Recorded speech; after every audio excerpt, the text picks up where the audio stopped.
Uh, so today we are happy to have Victoria Hoskins from Radboud University, and the title is Moduli Spaces of Bundles and Curves with Abelian Motives. Victoria, please. Well, thank you very much for the invitation. Yes, so I'm going to speak about some joint work with Simon Pepin Lehalleur and also partially with Lehalleur on moduli spaces of various types of bundles, so vector bundles and Higgs bundles on curves with abelian motifs. So the plan is that I'm going to first say a little bit about the moduli spaces that I'm interested in. And then secondly, I'm going to talk about the cohomology of these moduli spaces and explain what's known there. And then I'm going to sort of explain how we want to get to motivic analogs of some of these cohomological statements. And so I'll start by giving a very brief introduction to motives and say what I mean by motives. And then I'm going to give some results and some proofs.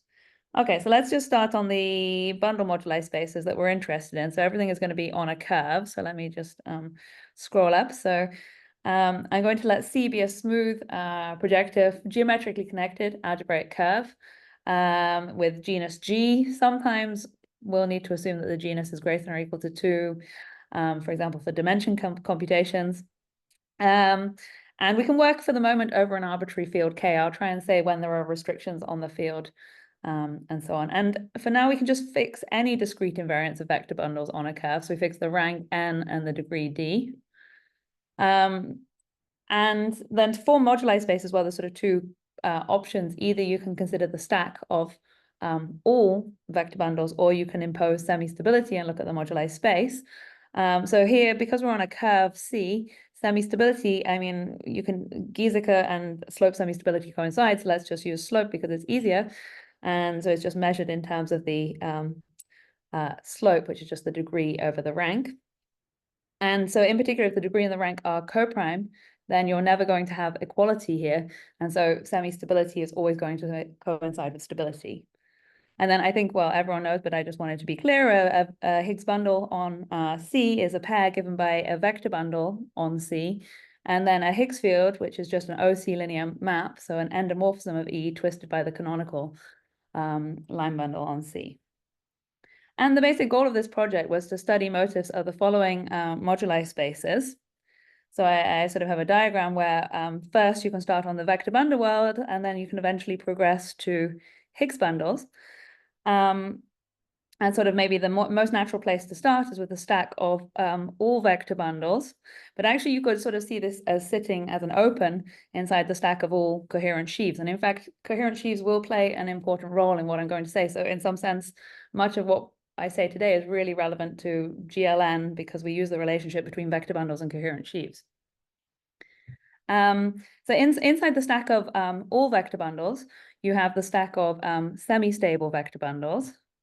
And in fact, this is the open stratum of the Harder-Narasimhan stratification. So if a bundle is not semi-stable, then there is a unique maximal destabilizing subbundle. And by iterating this, you get a filtration called the Harder-Narasimhan filtration, whose successive quotients are semi-stable with decreasing slopes.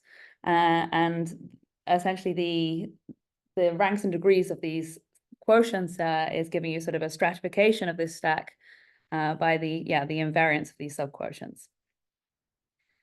And then this stack of semi-stables actually admits a good or adequate moduli space, depending on whether you're working in characteristic 0 or positive characteristic. And this is going to be the moduli space of semi-stable, so I'm going to denote it by n. So it's a projective variety. I'm going to explain how you compute the dimension below in a minute. It actually identifies certain semi-stable vector bundles which are S equivalent. So really you can think of it as parameterizing polystable vector bundles. So semi-stable vector bundles which are direct sums of stable vector bundles. And then by taking the cotangent bundle, you pass to the Higgs world. So the cotangent bundle to the stack of vector bundles is the stack of Higgs bundles. And now actually on the stack level, we actually leave the smooth world because before all of these stacks were smooth without any assumptions on the rank and the degree. But the stack of Higgs bundles is not smooth because there's an x2 essentially that's jumping up and down. But everything, well, so maybe I can say if you impose that the rank and the degree are co-prime, then so actually then this implies that, as we said, semi-stability coincides with stability, and also that stable vector bundles have just trivial automorphisms, well, only just scalar automorphisms, and so you get that the moduli spaces of vector bundles and Higgs are smooth, and also the stack of semi-stable Higgs bundles is smooth, but not the whole stack, just the semi-stable locus. Will you work with full stacks anywhere in your talk later? Yes, I guess for this part. So somehow we're going to be considering these things really, and without the condition that the degree and rank are co-prime. yes, without the condition of the Yeah, degree. so either because I'm not a big expert in Voevodsky theory, either Voevodsky theory Farkin stacks in full generality. Yeah, Yes, okay, yes, good. yeah. You do, but smoothness will play an important role in various things later. So I will try and point out where smoothness is needed. So that will certainly play an important part. And so in fact, I mean, I have no idea how to tackle this. For example, this is very complicated. I mean, it does have a motive, but trying to compute it, I think is well beyond our current hopes. I mean, I think even understanding the cohomology of the stack of all Higgs bundles is quite complicated. Okay, so let me just say a few more things about the moduli spaces, but I must say that largely we'll be focused on these two things, but also these stacks we can quite explicitly describe.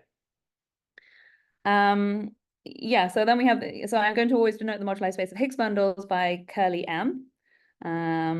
And this is now only quasi-projective, so you can actually see that it's open inside a moduli space of sheaves on a projective surface, and so it's naturally only quasi-projective, and so, but we'll see how to control this non-compactness in a minute. So let me, I wanted to say quickly about this dimension computation, which is just coming from basically deformation theory. So the tangent space at n is the self X of the vector bundle E, and then you can compute this using Riemann-Roch. And if your vector bundle is stable, then the only endomorphisms are scalars, and so then you can compute this dimension. And well, and this is where we need to assume that the genus is greater than or equal to 2, because in that case we know that a stable exists, so the stable locus is non-empty. And then actually from this you can also compute the cotangent spaces, which are by Serre duality actually the space of Higgs fields on E. So you see the cotangent bundle sitting inside the Higgs moduli space. And so actually we're also interested in this picture, not just for the general linear groups and not just for vector bundles, but for other reductive groups. But actually, I mean, well, this would be a very long-term goal. And I will talk today about the groups SLN and PGLN, but not any other groups. And you'll see that everything that we do is in some sense related to coherent sheaves. So other groups are a little bit further away from our reach at the moment. Okay, so a few things about the geometry of Higgs bundle moduli spaces. So this non-compactness is controlled by two things. So firstly, you have this Hitchin map, which is a proper map, which sends a Higgs pair to, well, you should think of this as a twisted endomorphism of E, and it sends it to its characteristic polynomial, essentially. Apart from these are now going to be sections of twists of the canonical. So this is a proper map to an affine space, and the generic fibers are abelian varieties, and they're actually Jacobians, or well, Picard schemes of spectral curves, where the spectral curve is basically a degree n cover of C, which is giving you the eigenvalues of your Higgs field over that point. Yeah, and as I briefly mentioned, so via the spectral correspondence, you can think of Higgs sheaves on C as instead being rank 1 sheaves supported on spectral curves, which naturally sit inside the cotangent bundle of C, and you can actually compactify this to a projective surface and then construct moduli space of Higgs sheaves on C in terms of moduli space of sheaves on this projective surface. And the second way to control the non-compactness of M is using the scaling action. So you can rescale the Higgs field, just multiplication by a scalar. And this action is what is called a semi-projective GM action, in the sense that the limit as t goes to 0 always exists, but the limit as t goes to infinity doesn't always exist. And this limit as t goes to 0 actually lies in the nilpotent cone, so in the fiber over 0. And this is proper. So in particular, the fixed locus is also going to be proper. And actually, when the rank and the degree are coprime, then M itself is smooth. And because it's smooth, you actually get a deformation retract from the whole moduli space onto its fixed locus by work of Bielanicki-Breuer. So because over each component in the fixed locus, you have an affine space vibration here. And so these fixed points, were the complex variations of which structure or what? Well, no. So how I see them, maybe I can write something. Yeah. So how I think about them is so what are the two types of fixed points? Well, firstly, you could have that the Higgs field is 0. So either you have that phi is equal to 0, in which case you get n, which sits inside. So the moduli space of semi-stable vector bundles sits inside here, or phi is the Higgs field is non-zero, and in which case you have an automorphism of E. So you have this GM, which gives an automorphism of E. So you get from the GM action on E, you get a decomposition. How am I going to write it? Into weight spaces for the GM action, and the Higgs field sends each one to the next one. So it sends E1 to E2 twisted by the canonical, and then E2 will be sent to E3 twisted by the canonical. And so you get actually what's called a chain, so which is a sequence of vector bundles with homomorphisms between them. And so the fixed locus really parameterizes chains, which are just I guess if well, you can think of it in quiver language if you like. It's like a representation of this AN quiver in the category of vector bundles. I recall, maybe I somehow forgot, there was this very old result of Simpson, which I believe connect this set of fixed points with complex variations of Hodge structure, something like that. Yeah, but so I think you can also think of it like this, but this is more concrete, and this perspective maybe over complex numbers, so that's what I don't remember. Yeah, but so this perspective we will use later on. This is why I explained it like this, because you can really concretely see it like this, the fixed locus. Yeah, well, one component you have is n, and then the other components are these Higgs bundles, which decompose according to the GM action, so into GM weight spaces, and then the Higgs field sends each one to the next one.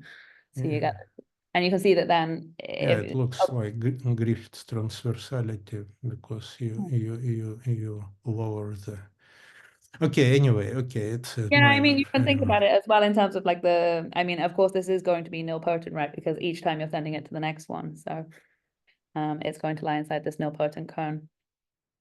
I should say that this fixed locus isn't the whole nilpotent cone. It's just contained inside the nilpotent cone.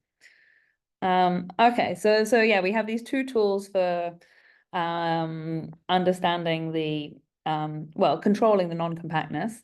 And the key thing really is that the cohomology behaves like the cohomology of a smooth projective variety when the rank and the degree are coprime. A few other things which are maybe slightly less important but still interesting is, so well, Hitchin's original interest in the Higgs moduli space came from gauge theory, and his gauge theoretic construction gave M the structure of a non-compact hyperkähler manifold. And then, well, obviously by work of Simpson and Hitchin, Donaldson and Corlett, the moduli space of Higgs bundles is related to many other moduli spaces. So in particular, it's related to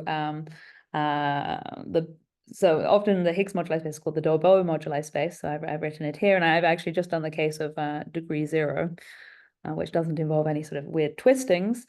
So it's homeomorphic to a Betti moduli space, which is a moduli space of representations of the fundamental group into, well, I should have written C here, GLNC. So this is all over the complex numbers. And this is what's called the Betti moduli space or character variety. It's sort of describes the Betti cohomology. And then you have something on the other side, which is the de Rham moduli space of flat connections. And you also have this for non-zero degrees as well. It's just a little bit more complicated to define what this is and also what this is as well. So I'm not going to define it, but you get these moduli spaces. And when the rank and the degree are coprime, as I said, this cohomology here is behaves like the cohomology of a smooth projective variety. So it's pure, it has a trivial weight filtration. And then there was kind of a lot of interest about understanding what the weight filtration on the Betti side was in terms of the Higgs side. And this was what was called the P equals W conjecture of De Cataldo, Hausel, and Migliorini, which was proved a couple of years ago in two proofs by Malik, Shan, and by Hausel, Mallet, Minitz, and Schiffman. Which is that, yeah, the weight filtration corresponds to this perverse filtration for the Hitchin map. Yeah, and then it's also important that there are versions for other groups G. So for G, which is reductive and not equal to the general linear group, then there is a moduli space of G Higgs bundles and a proper Hitchin map to a Hitchin base, which is also an affine space. There's quite a lot of interest in Higgs bundles due to their connection with the Langlands program and geometric representation theory. I've listed a few names. And also mirror symmetry, which relates Higgs moduli spaces for a group G and its Langlands dual group, because their Hitchin bases are the same. And so maybe the most important examples for us are SLN and PGLN, which we'll come back to later on in the talk. So yeah, let me say a few things about the cohomology of these moduli spaces. And now I'm really going to assume, because I'm really talking about the moduli spaces rather than the stacks, I'm going to assume that the rank and the degree are coprime, so that we have that semi-stability coincides with stability, and the moduli spaces N and M are both smooth. So there are various results in the case when these moduli spaces are not smooth, but I'm really not going to discuss that. So let's just stick to the assumption that the rank and the degree are coprime when talking about the moduli spaces. So the Betti numbers of the vector bundle moduli space, N, were computed well a long time ago by work of Hardenauer, Simon, Atiyah Bott, Zagier, and Cohen. And basically they went via the stack. I mean, even if it wasn't quite in that language, you considered this the semi-stable locus inside the stack of all vector bundles of your prescribed rank and degree. And then the unstable locus is stratified by the types of the Hardenauer-Simon filtration. And then by taking the graded object for the Hardenauer-Simon filtration, you can relate to semi-stable stacks for smaller invariants, and inductively you get a sort of recursion for the Betti numbers. And then because the rank and the degree are coprime, you can pass from the stack to the stack of semi-stables to the moduli space, because this map is just a GM job. But for Higgs bundles, it was much more mysterious. So also, I guess, in the 80s and 90s, the Betti numbers were computed in rank 2 and rank 3 by Hitchin and Gothen. And then there was some conjectural formulae of Hausler and Rodriguez Villegas, which they produced really using non-abelian Hodge theory and doing some point counting on character varieties. But this was only proven much later by Olivier Schiffman and Anton Melitz, using actually again working over finite fields, but counting absolutely indecomposable vector bundles over finite fields. Yeah, but is it just for GLN? Oh, just yes. So from that you could also get, yeah, so this is GLN, yeah. So everything that I'm saying now is GLN until there's a little bit later where I'll say something about S. So I'll show you that further down there's going to be SLN and PGLN, but this is just for GLN. Yeah. Yeah, maybe. and also I think that there is a motivic upgrade, since I know my paper, so there is a motivic upgrade of that story of Schiffman and Millet for characteristic 0. Yeah, which is actually works of myself with Roma Fedorov and my son Alex Soibelman. So then I know the paper, yeah. it's done in motivic, and so then it's in a bigger generality, including parabolic case, yeah. So including also the RAM side of this Simpson story, yeah.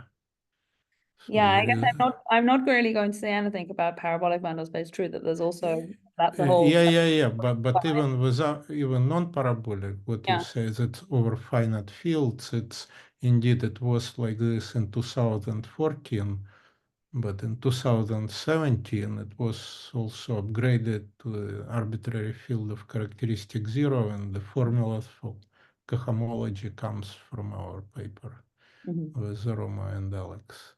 Yeah. Yeah, so then it's a little bit more. But again, for GLN only. Yes, yeah, exactly. I mean, well, so we will come. I mean, yeah, there's not much known for other groups, and I will come to SLN and PGLN in a little bit. I mean, okay, for PGLN, it's a little bit easier. Okay, let's the other thing that I want to say, which is kind of important in the story I wanted to tell today, is about tautological generation, which is that we actually, although we didn't know how to compute the Betti numbers, we at least knew that the cohomology was generated by tautological classes, both for the vector bundle moduli space N and the Higgs bundle moduli space. So in the vector bundle world, this really, I guess, went back to work of Tier and Bott, who over the complex numbers really described this as the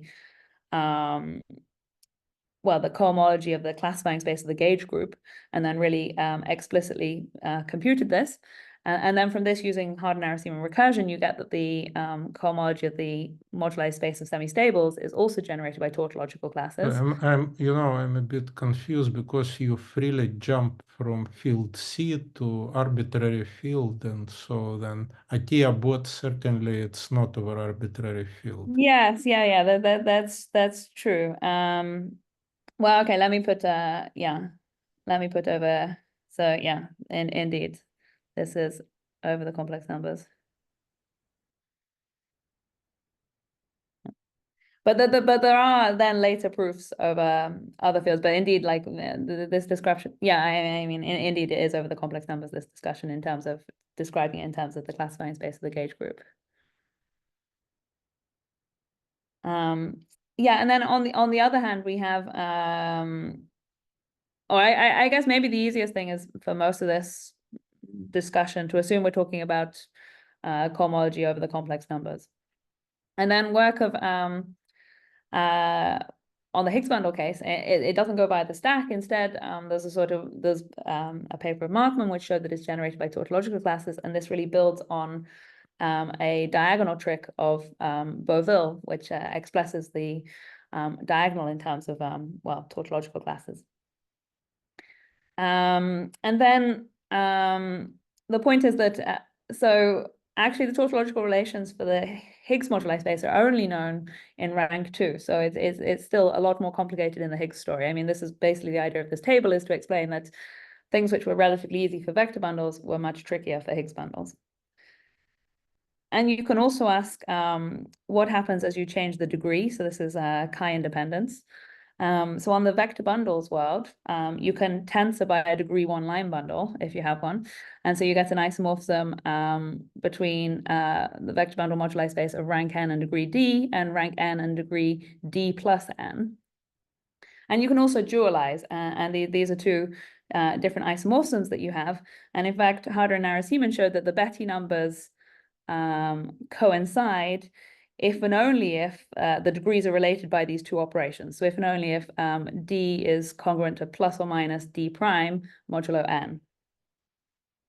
But then on the Higgs side, actually, non-abelian Hodge theory tells you that actually, provided you assume that the rank and the degree are co-prime, then actually the cohomology of the Higgs moduli space doesn't depend on this. Well, the Betti numbers, I guess, of it don't depend on the D here. And actually, we've seen that this isomorphism preserves additional structures. So, for example, perverse filtrations and cut products. And there's also chi independence for Hodge numbers and for Hodge structures. I've just mentioned a few names. Sorry, this table is not complete. Yeah, I agree that non-abelian Hodge theory gives this isomorphism, but currently I think it can be proved without non-abelian Hodge theory. Sure, yeah. These techniques also don't use non-abelian Hodge theory. So you can do proofs which are not necessarily over the complex numbers. So for example, I mean, this Malik-Shan approach is very different. I mean, it's somehow. Yeah, but also from our result on the motives, we proved the independence of the motivic classes of the degree. So then taking cohomology, it gives isomorphism. Yeah, you would get the on the first line. Yeah. So it's clear. Yeah. And okay, since we were asking about other groups, I mean, so the most closely related groups to GLN are SLN and PGLN. But since I want to have smooth moduli spaces, I don't want to consider vector bundles with trivial determinant. And so instead you consider vector bundles with a fixed determinant L. And so you define the SL moduli space to be the vector bundles in the GL moduli space, which have a determinant isomorphic to L. And this then is smooth under our assumptions that the rank and the degree are coprime. And then, so the one way to think about PGLN is as the quotient of SLN by mu n. And thinking about it in this way, you can construct the PGL moduli space as a quotient of the SL moduli space by a finite group. And this finite group is actually the n torsion in the Jacobian, which acts by tensorization. So you have the Jacobian acting here by tensorizing the vector bundle.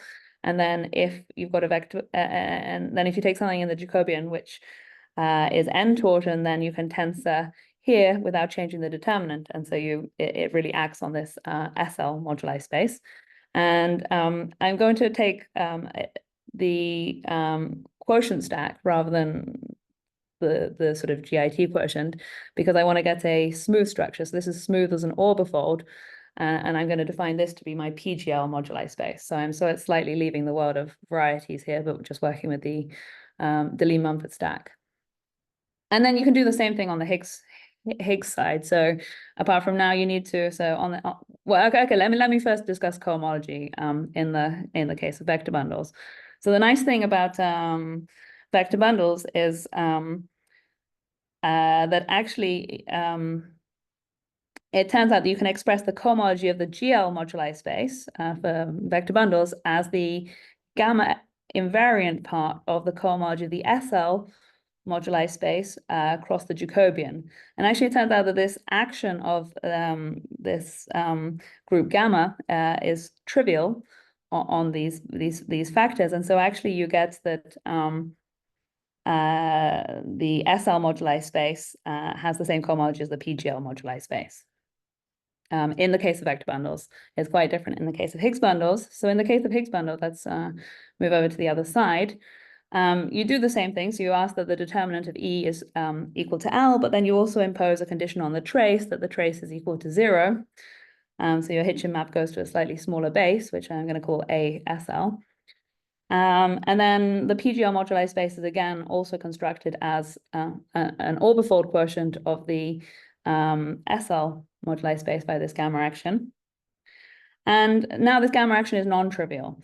I mean, this was already sort of observed by Hitchin in rank 2, in some sense, where he sort of observed that, on some level. And so it decomposes into, you have the part which is invariant, and then the part which, the variant part of the cohomology.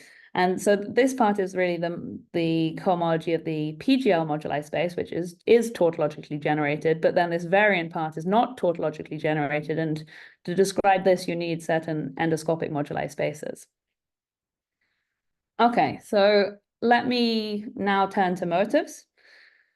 So the idea was that, going back to Grothendieck, was that motives unify in a singular cohomology and also algebraic cycles, but these are sort of very different types of invariants. So singular cohomology is a topological invariant, and Chow groups are an algebraic invariant. So on the one hand, singular cohomology is finite dimensional, whereas Chow groups can be infinite dimensional. And okay, I said that singular cohomology is easy to compute and Chow groups are hard to compute. These are relative terms. But also, I mean, the basic theory of singular cohomology is pretty well understood, but Chow groups are much more mysterious. And I mean, the one thing relating to these is the cycle class map, which goes from here to here. But I mean, it's still quite mysterious because we don't understand the kernel or the image of the cycle class map. And actually, so yeah, as I said, both of these should have a common origin in a category of motifs, and this was most neatly constructed by Voevodsky. So he constructed well, at the time, a tensor triangulated category, but now you can reinterpret this infinity categorically of motifs with Q coefficients. This is going to be a Q linear category. You can use other coefficients. We're just going to be sticking to rational coefficients for reasons that come up later. And this comes together with a functor, which is a motifs functor, which assigns to a variety, or in fact, you can extend it to schemes or stacks. It's a motif, which I'm just going to write as m of x.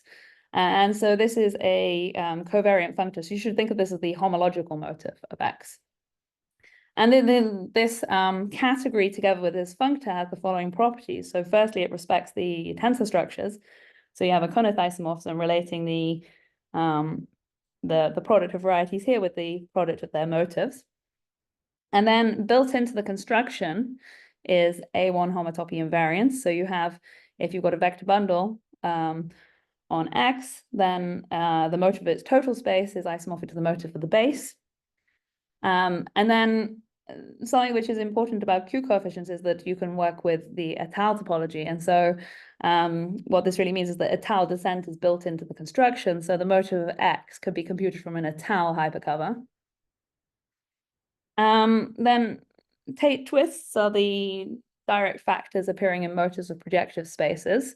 And I write these as Q with a curly brackets I. Each one of these is a tensor power of the Q1, so the factor appearing in the motif of P1. And built into this is P1 stabilization. So you make Q1 tensor invertible, so you have minus Tate twists as well. And this passes you from effective motifs to DM, and it means that you have Poincare duality for P1. So somehow these are all built into the construction, and actually this pair consisting of dm and this functor m is really the universal thing satisfying these properties. And then from this you can deduce things like the projective bundle formula, so things that you know on the level of cohomology. And you also have for a smooth closed pair, you have a distinguished triangle relating the motif of the open part with the motif of the closed part, and then you have a shift by the Tate twist corresponding to the codimension C here. And so this is an important thing in relation with, for example, motivic classes in the Grothendieck ring of varieties, is that this is not split, this sequence. So, and this will be important because this will mean that the motif encodes enough information to also tell you about algebraic cycles. So you're not doing anything too drastic.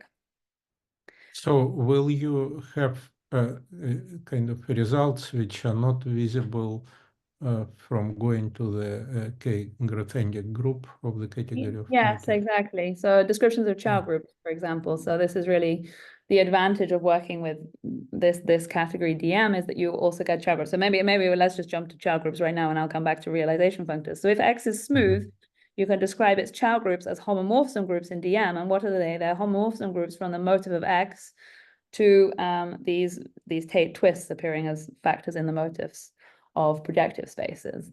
And so if you have some description of the motif of X, then you will get the description of the homomorphism groups from this, which is quite nice. And so here I have to put Q coefficients because I put Q coefficients here, but actually this holds with Z coefficients. Apart from then, you don't use the étale topology, but instead Nistovich topology. But okay, everything I'm saying is about Q coefficients. And the other thing is that also you get other cohomology theories plus their additional structures. So you get realization functors. So for example, let me just assume that K is a subfield of C, then you get a Betti realization, which takes you from this category DM to the derived category of Q vector spaces. And this will send the motif of X to the Betti cohomology, well, the singular cohomology of X.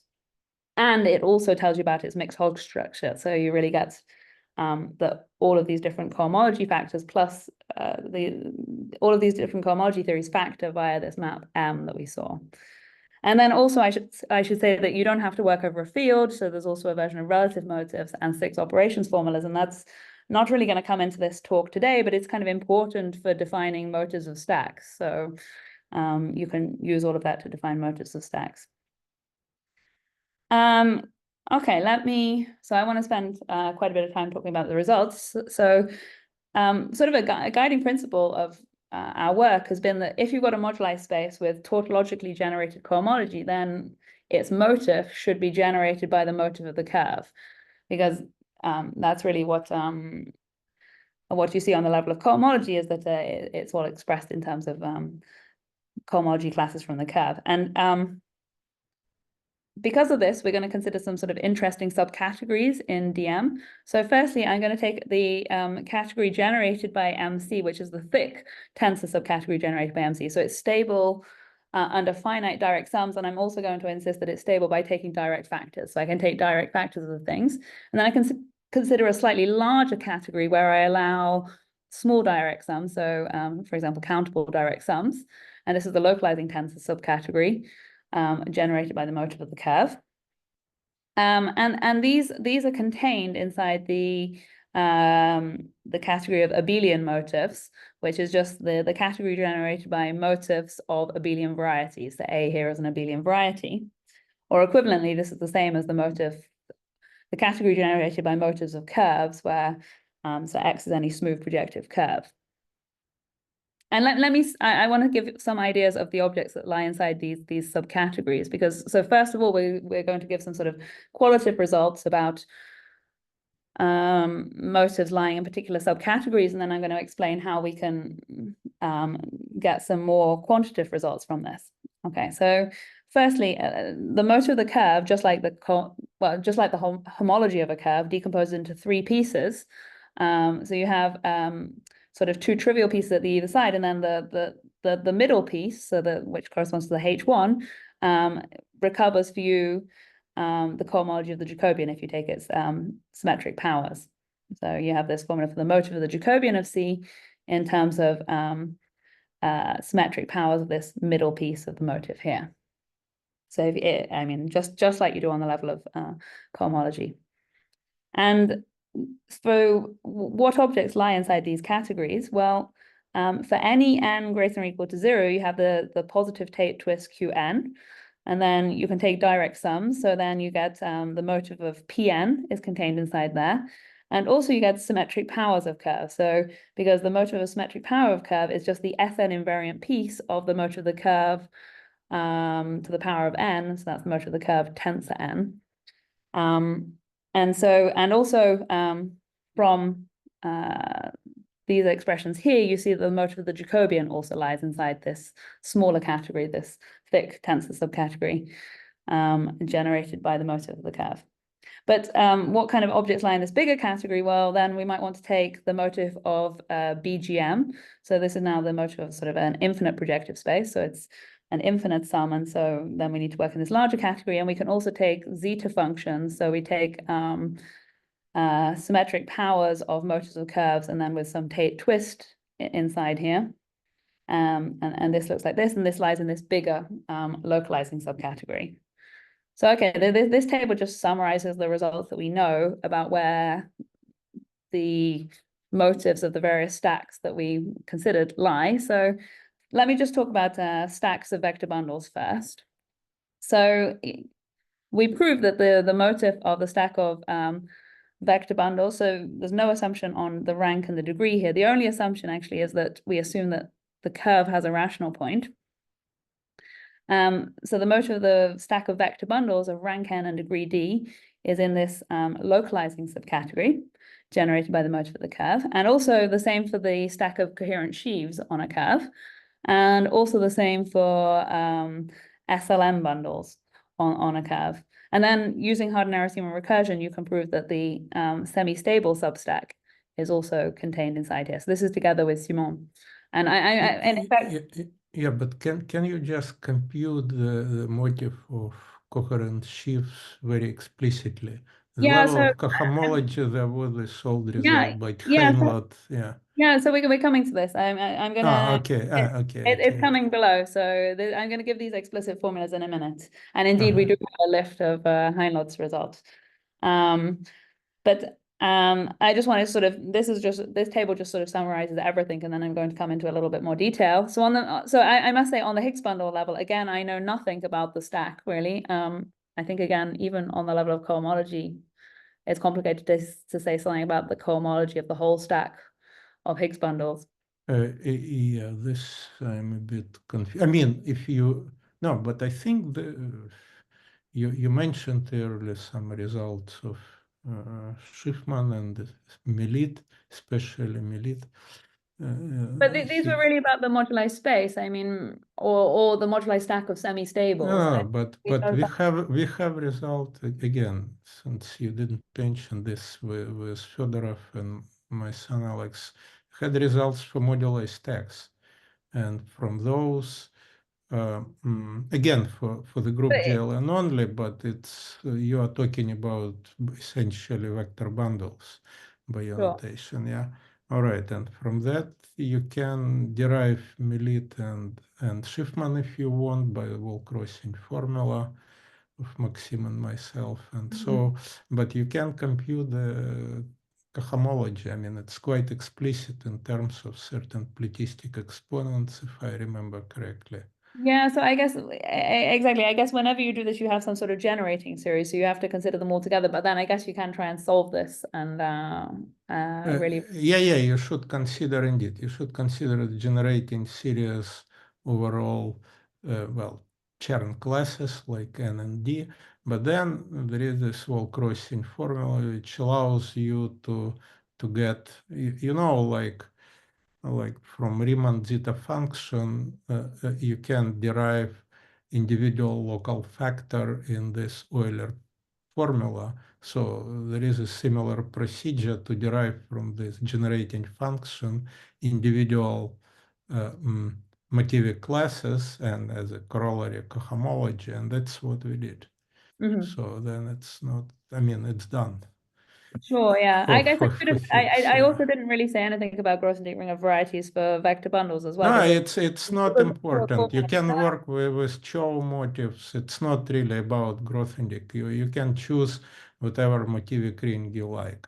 For example, K0 of Voivodsky category. It will work as fine. Yeah. Okay. Yeah.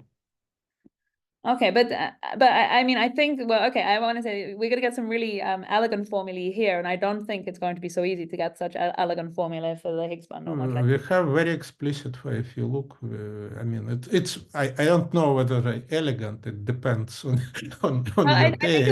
your taste, but they're explicit. It's some symmetric functions, you know. Yeah, sure, but I guess it will also involve this platistic exponential or something like this and the generating series. Yeah, they do. Yeah, that's true. But platistic exponent, it's essentially just symmetric power. Yeah.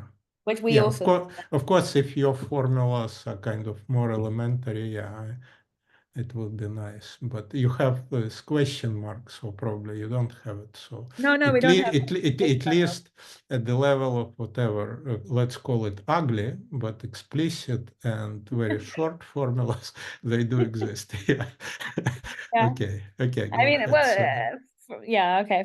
For us, it's really a problem that the stack is not smooth. So yeah, it's not smooth, and we use we do not rely on anything smooth. Yeah, it's more the technique is more complicated. Yeah. Okay. Okay, let me say a few things about the moduli spaces, like going back now to the moduli spaces rather than the moduli stacks. And now I'm going to assume that the rank and the degree are coprime again. So then for GLN vector bundles, so SLN, so for GLN bundles, SLN bundles, and PGLN bundles, you can prove that the motifs lie in this category generated by the motif of C, this smaller one. And together with Simon, we actually proved that for GL Higgs bundles, so just classical Higgs bundles, the motif is also in this category. But then for SL, it's not. And it's really this guiding expectation that because the cohomology of the SL Higgs moduli space is not tautologically generated, you shouldn't expect the motif to lie inside here. And in fact, then actually we later needed to know a little bit more explicitly what is the motif of the SL Higgs moduli space. And we proved that it's actually, you need to add in not just the motif of C, but certain étale covers of C. So you take the multiplication by R map on the Jacobian where R divides the rank N, and you pull this back and you get this C tilde here. And you take the motifs of all of these curves. And then the motor of the ethyl Higgs moduli space is contained inside this slightly larger category than this one. And the PGL1 also lies in this smaller one. But the key point that I wanted to emphasize here is that all of these moduli, oh, sorry, I deleted the slide, which I did not want to do. All of these moduli spaces have all of them have abelian motifs. And that's going to be important for some applications that I'm going to talk about. So yeah, let's come to this explicit formula. So because like I said, there are explicit formulas. So firstly, there's an explicit formula for the stack of torsion sheaves. So the rank here is 0 in terms of the d-symmetric power of the motive of the stack of torsion degree 1 sheaves. And I'm assuming that my curve has a rational point. So this will actually just be the motor of the curve tensor BGM. And the motor of the stack of vector bundles can also be expressed as a symmetric power of some, what I call the reduced motif of C cross Pn minus 1. And we have this rather explicit formula on the right-hand side here. So it's the motive of BGM, tensor the motive of the Jacobian. So you can think of this as really the motive of Bun 1, 0, if you like. And then some zeta functions. So those n minus 1 zeta functions that you have here.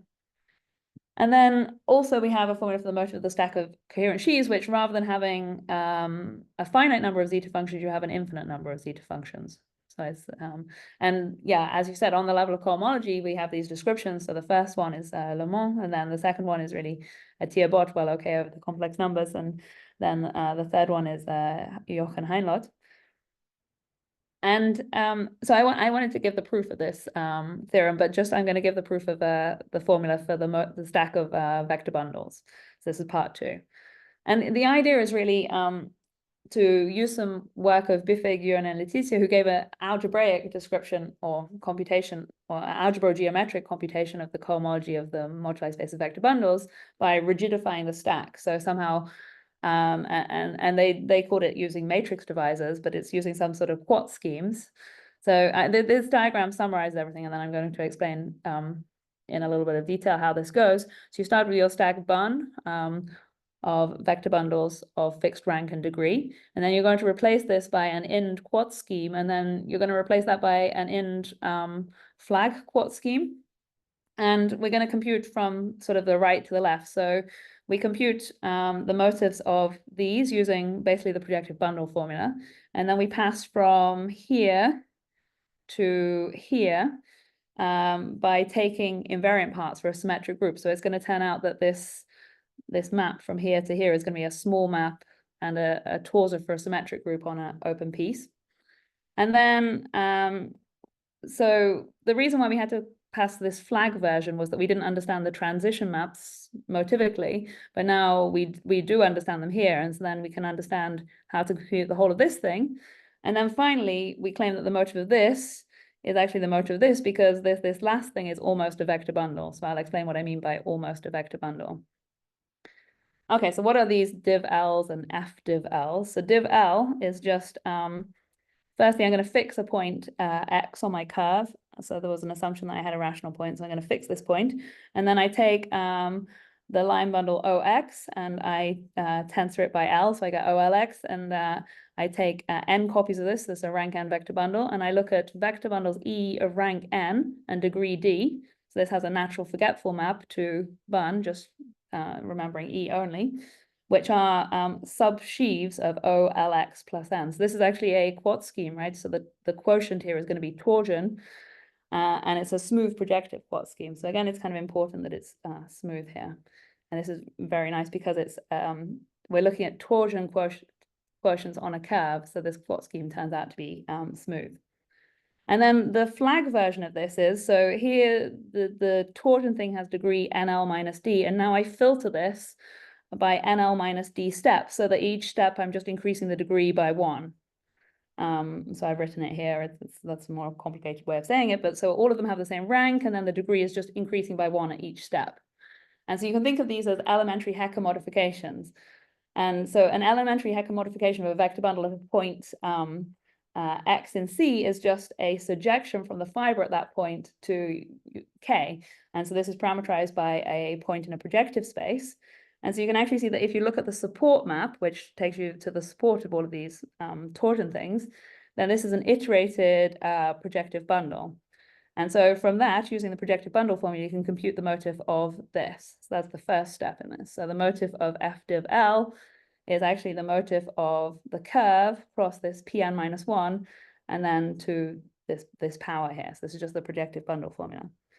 And then now you pass from the flag version to the unflagged version, using the fact that this map here is actually a small map, and it's a torsor over the locus where the support of this torsion quotient consists of NL minus D distinct points. And so you can just commute those points around. And then using some work of De Cataldo and Migliorini about motifs of small maps, you see that the motif of this is actually the motif of this, where you take the invariant piece for this symmetric group. And so since we have a product NL minus D times, and we're taking the invariant piece for the symmetric group, we just get a symmetric power here. And this part really needs Q coefficients, I should say, because you're taking, I mean, you need to invert the order of this group, but we're going to be doing this for all L, so you're going to need Q coefficients. And then, like I said, you sort of understand what the transition maps are, so you can pass to div L, from div L to div L plus 1, just including OLX in OL plus 1x. We've computed that this is the, oh, and I see that sorry, in this picture, I think I've just assumed D is equal to 0 for simplicity. That's just because otherwise there would be a minus D floating around everywhere, and I didn't want to write it, I think. Yeah, and so anyway, you get these symmetric powers of this motif of C cross Pn minus 1. And what does this look like? Well, you can write the motif of C cross Pn minus 1 as, you can take out a point, so this is the Q0, and then the reduced motif. And then from this decomposition, you get that this symmetric power is the direct sum of the symmetric powers of this reduced motif. And this inclusion here is just including the first NL plus 1 copies. So you're just including the first few summands. And so it's quite easy to see then what the limit of this is. It's just going to be the infinite direct sum of symmetric powers of this reduced motif of MCN. And then you just have to remember, well, what is this reduced motif?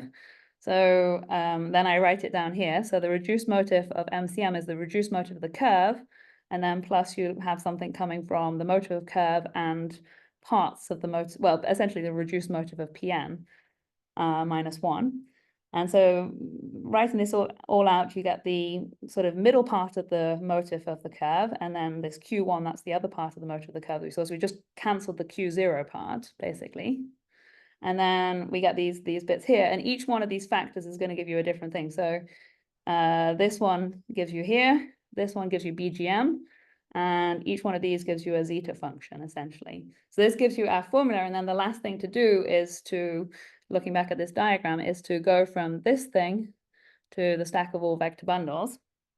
And okay, maybe I'm not going to say too much about this, but the idea is just that, well, on a large open, this looks like a vector bundle, and then you can sort of asymptotically control the codimensions of the complements, and you can prove then that the motif of Ban is the homotopy colimit of the motifs of these div Ls.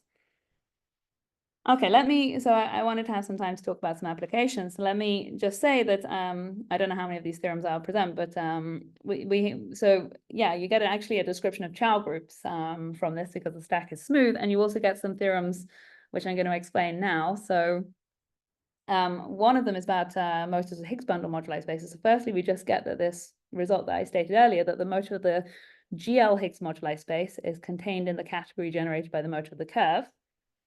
And as I said earlier, this actually relies on using describing the fixed points of this scaling action. So as I said, the fixed points, you have the E decomposes as a direct sum of weight spaces for the GM action, and then the Higgs field is sending each one to the next, so you get these chains. And then there's a paper of Garcia Prada, Heinlott, and Schmidt, which does wall crossings for chains together with a hard and narrow Simon recursion. And they actually are computing in the Grothendieck ring of varieties. And in some ways, they find a nice chamber in the space of chain stability parameters where they can really understand what are semi-stable objects. And from this, it suffices to actually understand the motif of injective chains of constant rank. So that means that you've got all of the vector bundles here have the same rank, and all of the homomorphisms are injective. And then again, this looks very much like this Hecker modifications, and essentially the same tricks that we use in theorem A allow us to compute the motif of this stack of injective chains of constant rank. And if I want to add the group G, should I extend this category by what? Adding the motif of G or what? Well, yeah, that might be one thing that you want to do. Well, so I don't know. I mean, so that the one issue as well, right, is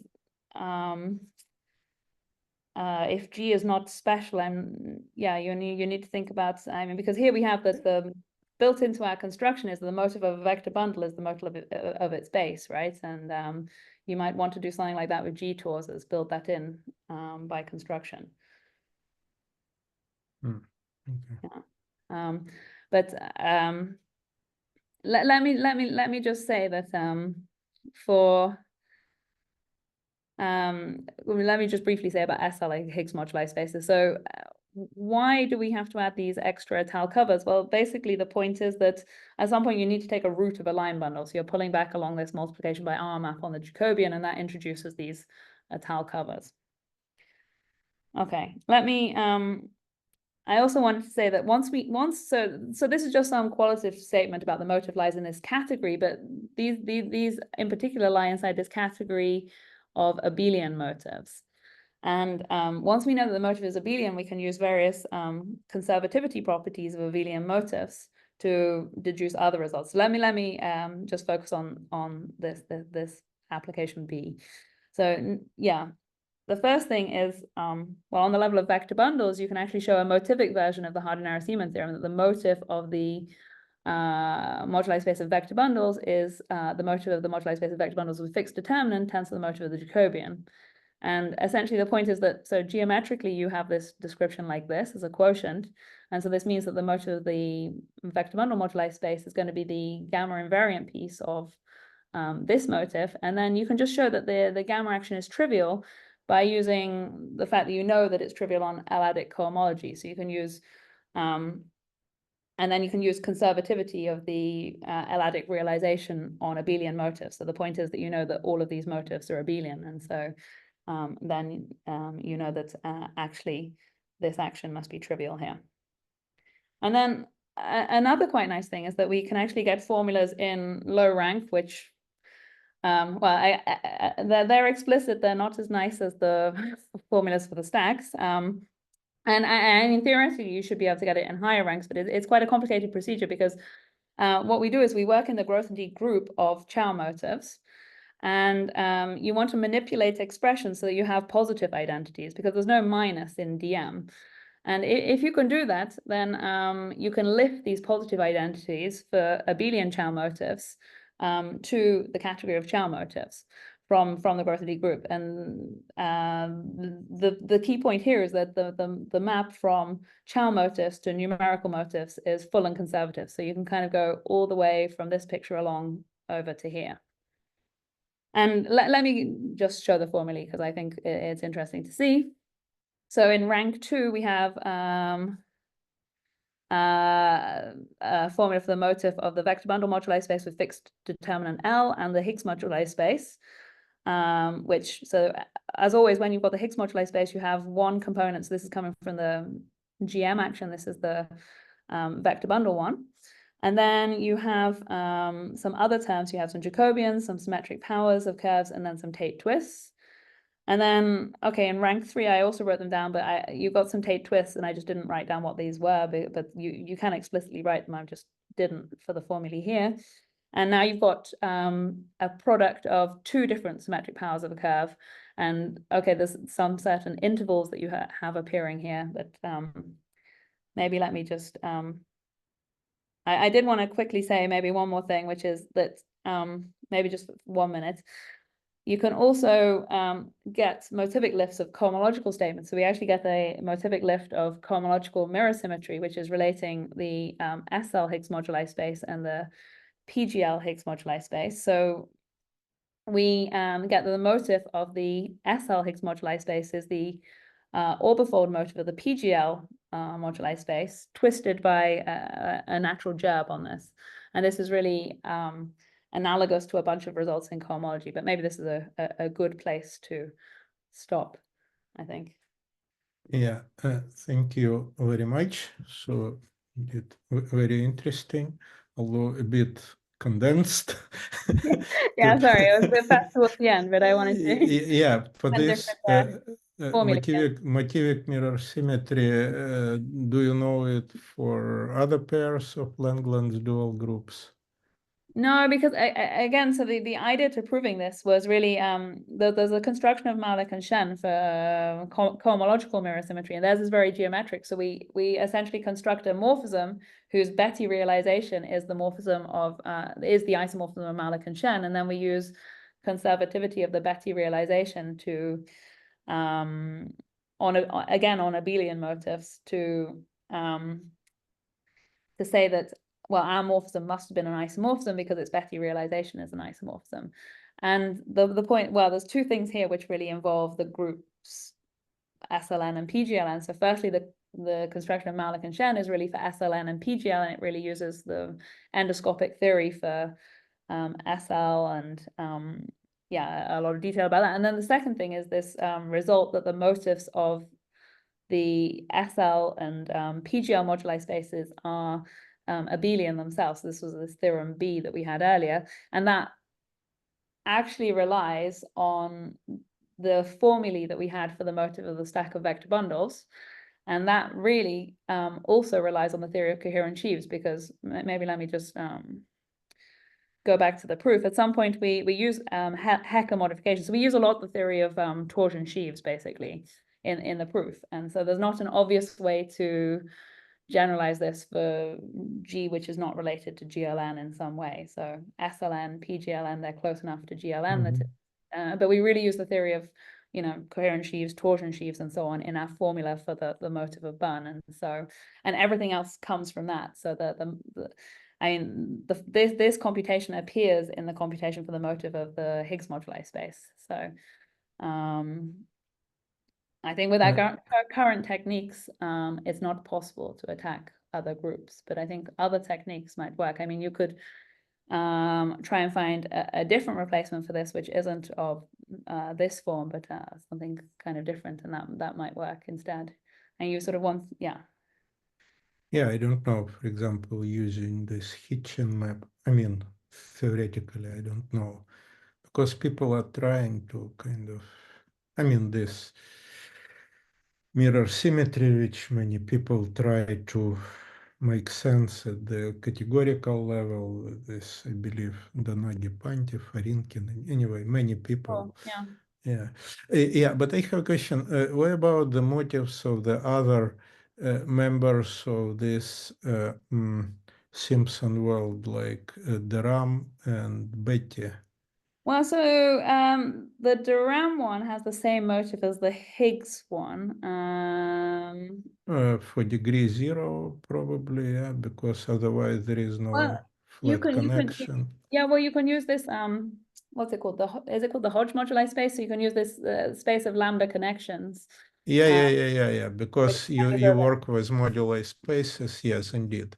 Yeah, okay, yeah, it's computable. Maybe you should divide it by Lefschetz motive -1 or something like that. Anyway, yeah, I understand. What about Betty? Betty, it's something that I've thought about less. So there are people who look at the motive of the Betti stack, or I guess or they look at this in the Grothendieck group of varieties. There are some various formulae for this, but it seems very difficult to go from the stack to the moduli space, because of course you're identifying a lot of orbits, and in fact I have no way of knowing how to do that. So I think that's quite tricky. So I think people are looking at the class of probably the stack in degree 0, I guess. But no, it's not something that I've thought about. I mean it should be somehow. So of course, so the point is that this Higgs moduli space, I mean, its cohomology and its motive depends on the cohomology and motive of the curve, whereas the Betti moduli space doesn't see the complex structure of the curve, right? Of course. Yes. And so it should be generated by well, I think it should be just a Tate motive, so it should just be in the category generated by these Tate twists. But yeah, also. I mean, I guess some work of Mellis in this direction, right? Yeah. But He it's maybe on the studied level. some cell decompositions. Sure, yeah. And I don't know if that's enough actually to think about the. Yeah, indeed, he had some cell decompositions, and then he used this to describe on the level of cohomology, but I didn't think about it on the level of motives. Yeah.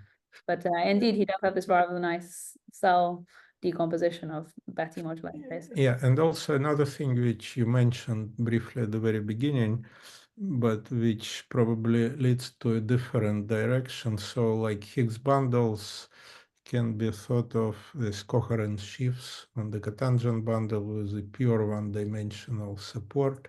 So then basically you have a symplectic surface, which is a cotangent bundle, and you consider something like pure one-dimensional coherent sheaves, and then you can introduce stability if you'd like, and study motifs of that. I mean, there are some people who are doing this. So, I mean, in general, you could ask, if you take a moduli space of sheaves on, let's say, some projective variety X, then is the motif of that moduli space generated by the motif of X? Because, of course, the X that we're talking about is the cotangent bundle, or the compactified cotangent bundle anyway. So its motif will be the same as the motif of the curve, right? So, or it will be in this generated by the motive of the curve. So, and there are some results in this direction. For example, for K3 surfaces, if X is a K3 surface, this is true. And for, I think for abelian surfaces as well. So, yeah, I think there is a result of Tony and Ron about exactly this moduli space, which you consider semi-stable Higgs. So the reason why I'm asking you that this moduli space is, now it's a good question, isomorphic, but now the question is in what sense? I don't remember, but probably as a stack to, as a moduli space, to the moduli space of Pandey-Thomas stable pairs on some three-dimensional Calabi-Yau, and it's essentially it's non-compact, the whole story. And I haven't seen, I mean, papers in which indeed these PT moduli spaces were approached motivically, not in the sense of enumerative invariance, but in your, I mean, in a sense of the category of motifs, whether it's possible to compute the motif of the moduli space of Pandey-Thomas stable pairs. So I don't know. I think one of the things is as soon as things get larger dimensional somehow, as soon as you go from this homological dimension 1 world to homological dimension 2 or higher, then your stacks are no longer smooth, your moduli spaces are no longer smooth, or maybe by some miracle they might be smooth. But again, they are not smooth. Yeah, that's the problem. But for me, it doesn't look really as a deadly problem, because as I said, that at the level of enumerative invariants, you can work with stacks and then derive whatever you want, the input of either a smooth where degree and rank are coprime or non-smooth, doesn't matter. Yeah, I mean, But maybe one solution is to work with the derived stack instead. And yeah. That's actually that's what I wanted to say. Yeah, maybe. Yeah, because there is formalism for that currently. Yeah. Okay. All right. So more questions. Because otherwise I kind of occupied the whole Q&A part. Any questions? Probably people are very impressed because the audience is silent. Okay, Vika, thank you for the nice talk then. Yeah, very inspiring, yeah. thanks for the invite. Yeah, okay, and then this is it for today. Thanks.